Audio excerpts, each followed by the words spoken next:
Anong sinasabi niyong takot ako kay misis? Hindi ako takot sa misis ko. Sayang ang tato. Kapag sinabi ko kay misis na maglaba ka, susunod agad yan.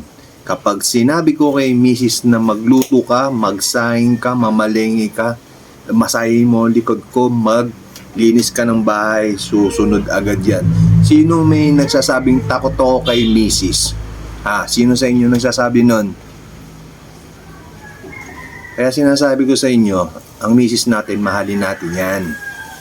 Kahit huwag natin hayaang mapagod sila. Tayong maglinis ng bahay, maglinis, magsaing, magluto. Huwag natin hayaang mapagod ng mga misis natin. Ang misis natin, dapat sila yung reyna ng tahanan natin. Hindi dapat natin sila pinapagod. Diba na, mahal? O, diba? Is na muna ako, guys. Okay, may gagawin lang kung lalaba lang ako.